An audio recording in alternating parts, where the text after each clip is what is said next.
Tugas hukum kepariwisataan. Ada investor, pengusaha, dan stakeholder. Dengan judul tugas saya, hukum kepariwisataan, kewajiban para pemangku kepentingan dalam pembangunan industri kepariwisataan.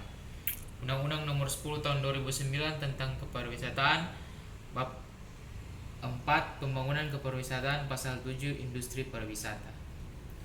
Di sini saya mengambil dasar Undang-Undang Nomor 10 Tahun 2009 tentang kepariwisataan, Bab 1 Ketentuan Umum Pasal 1. Industri pariwisata adalah kumpulan usaha pariwisata yang saling terkait dalam rangka menghasilkan barang dan atau jasa bagi pemenuhan kebutuhan wisatawan dalam penyelenggaraan pariwisata.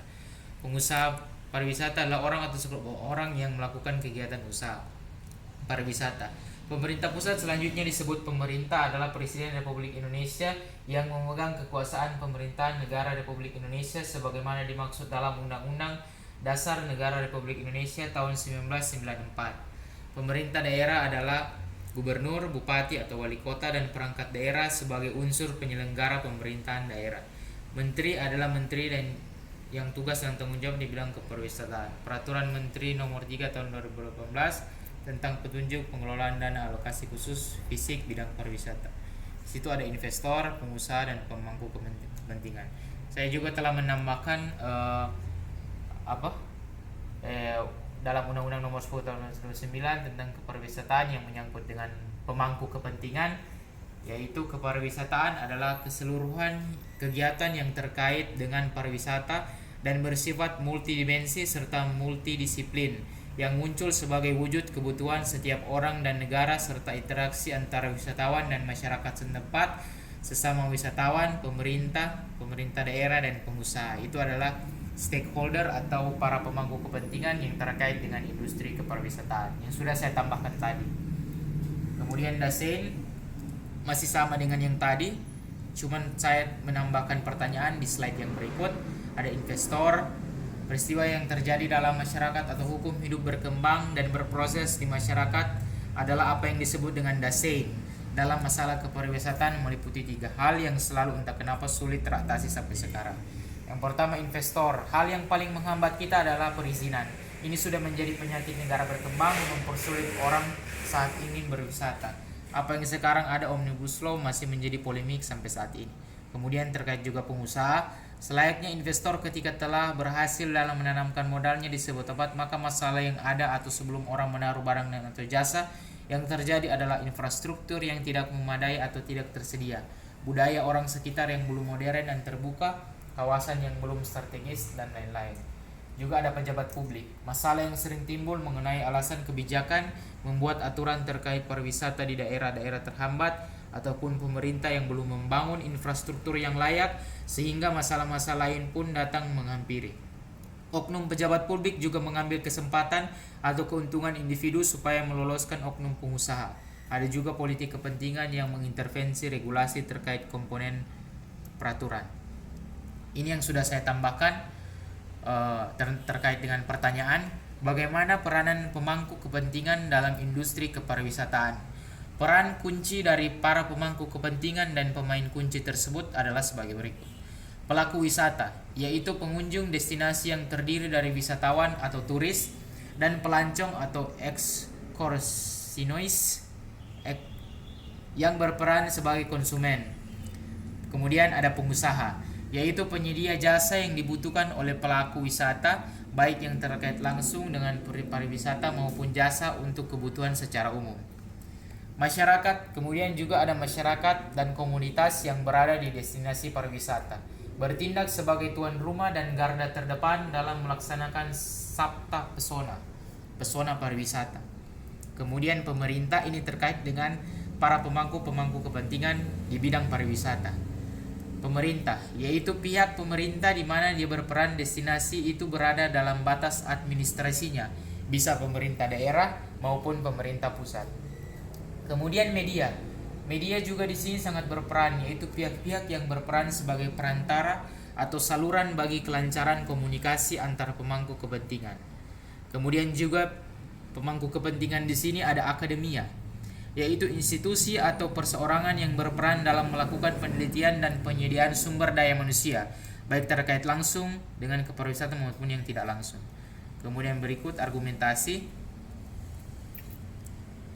Permasalahan akan terus muncul apabila masalah yang tidak segera diselesaikan, baik ketika pergantian para pemangku kepentingan terjadi, kebijakan atau regulasi adapun berganti, karena membuat itu adalah orang pun juga. Pembagian terkait pemangku kepentingan haruslah diawasi dengan sebaik-baiknya agar ketika pemangku kepentingan menjabat tersebut tidak melakukan hal-hal yang bertentangan undang-undang. Yang perlu harus dilakukan adalah penyederhanaan ataupun kemudahan bagi para investor dan pengusaha. Perlu adanya sinergitas antara investor, pengusaha, dan pemangku kepentingan. Masalah inti di sini tidak berubah seperti tadi. Sebenarnya ketika terjadi hal seperti terkait eksistensi atau keberadaan kaum-kaum oligarki yang tidak lain adalah oligarki yang merana di negara ini, membuat berbagai aturan yang ada ataupun kebijakan yang diambil oleh pemerintah dan stakeholder terkait, membuat pembangunan industri kepariwisataan semakin terhambat dan hanya menguntungkan orang-orang tertentu dengan alasan pembangunan padahal tidak sama sekali, dan tidak menguntungkan masyarakat sekitar yang ada, tetapi justru menghambat dan meloloskan regulasi atau peraturan demi melancarkan keuntungan oknum yang tidak bertanggung jawab. Padahal pembangunan industri pariwisata tidak berjalan beriringan tanpa adanya kerjasama para semua pihak. Para pemangku kepentingan berkewajiban, yaitu seperti terdapat dalam bab 7 pasal 23, 24, 25, 26 yang mengatur tentang kewajiban baik itu pemerintah dan pemerintah daerah, setiap orang, setiap wisatawan, setiap pengusaha. Ada juga pendapat beberapa ahli, saya bacakan hanya satu. Menurut James J. Spillane 1982, pariwisata merupakan suatu kegiatan untuk melakukan perjalanan yang bertujuan untuk mendapatkan kenikmatan, mencari kepuasan, mengetahui sesuatu, memperbaiki kesehatan, menikmati olahraga atau istirahat, menunaikan tugas, berziarah, dan tujuan lainnya. Pokok penjelasan.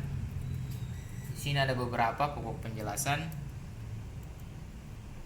yang semua itu ada di Undang-Undang Nomor 10 Tahun 2009 tentang kepariwisataan, bab 4 pasal 7.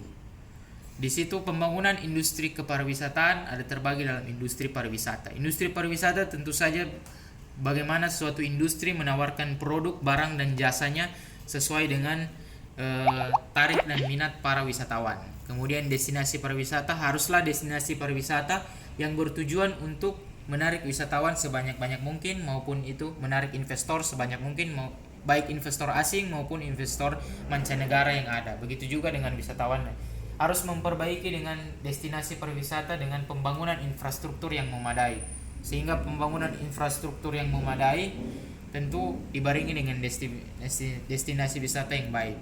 Ada juga pemasaran. Terkait dengan pemasaran di sini pemasaran pada umumnya, yaitu bagaimana manajemen pemasaran yang baik sehingga menawarkan produk-produk yang baik agar diminati oleh wisatawan mancanegara maupun wisatawan lokal. Juga ada kelembagaan pariwisata. Kelembagaan pariwisata ini terkait dengan bagaimana organisasi-organisasi ataupun dalam hal ini Kementerian Pariwisata memperkuat sinergitasnya, kelembagaannya, supaya terjalin komunikasi yang baik untuk pembangunan pariwisata yang lebih lanjut. Dan yang tidak kalah penting adalah pemerintah, swasta, dan masyarakat. Ini adalah stakeholder atau para pemangku kepentingan yang sangat berperan dalam pembangunan industri kepariwisataan. Pemerintah dalam hal ini adalah regulasi yang menjalankan aturan, yang sebagai penyedia aturan, membuat aturan agar terjalinnya pembangunan industri pariwisata. Dalam hal ini swasta juga berperan penting, karena swasta dalam hal ini memberikan kontribusi yang besar untuk sumbangsi kepada negara, kepada industri kepariwisataan. Masyarakat juga tidak kalah penting. Ini yang paling penting, masyarakat. Bahwa masyarakat turut andil dalam pembangunan pariwisata Indonesia. Haruslah moderat, haruslah berpikir terbuka. Tetapi pikirannya internasional, tetapi jiwanya harus nasional, bahwa terbuka untuk menerima pembangunan infrastruktur untuk kemajuan pariwisata. Kemudian solusi yang ditawarkan bisa dilihat di sini, masih sama seperti tadi, berwisata berbagai kepentingan, berwisata daerah tertentu, hukum adil untuk menempatkan posisinya sebagai aturan norma, mempunyai ciri memerintah dalam bersifat memaksa, asas fungsi dan tujuan kepariwisataan tercapai semakin bersama-sama melakukan penguasaan menjunjung tinggi kepariwisataan seperti terdapat dalam Undang-Undang Nomor 29 tentang Kepariwisataan. Di situ ada bab 2, ada asas, ada tujuan. Kemudian pasal 2 juga. Di situ asas-asasnya asas manfaat, kekeluargaan, adil dan merata, keseimbangan, kemandirian, partisipatif, berkelanjutan, demokratis, kesetaraan. Itu semua adalah pemangku kepentingan yang tadi sudah saya sebutkan, ada 3, yaitu pemerintah, swasta, dan yang tidak kalah penting lainnya adalah masyarakat itu sendiri. Untuk membangun sumber daya manusia yang unggul dan benar-benar memperhatikan masyarakat daerah pariwisata untuk kesejahteraan bersama, serta harus membangun infrastruktur sebagai sarana dan prasarana kepariwisataan. Kesimpulan dan saran, pejabat publik investor adalah sebuah kesatuan yang tidak akan dapat dipisah. Partisipasi dari kepariwisataan sangat membantu sumbangsi kepada kesejahteraan hidup masyarakat, terlebih khusus pada pemasukan negara untuk pembangunan yang berkelanjutan di dalam kepariwisataan, serta perlu langkah-langkah dari setiap kebijakan menentukan nasib baik itu pengusaha maupun masyarakat sekitar. Terlebih khusus dengan adanya masa pandemi ini memukul sangat besar sektor pariwisata kita. Saya kira di sini tanggung jawab pemerintah sebagai yang mempunyai kewenangan dan telah diberikan mandat oleh rakyat dan memberikan dan melaksanakan prinsip penyelenggaraan pariwisata seperti terdapat dalam bab 3 pasal 5 Undang-Undang Nomor 10 tahun 2009 tentang kepariwisataan. Saya kira demikian presentasi saya yang sudah dirubah, sudah ditambahkan terkait dengan pertanyaan, dengan undang-undang yang terkait dengan stakeholder dari pemangku kepentingan. Di situ ada pemerintah, ada swasta, dan ada masyarakat. Semuanya itu harus bersinergi dengan sebaik-baiknya secara bersama-sama demi terlaksananya pembangunan kepariwisataan yang berkelanjutan. Kira-kira seperti itu. Terima kasih. Selamat siang.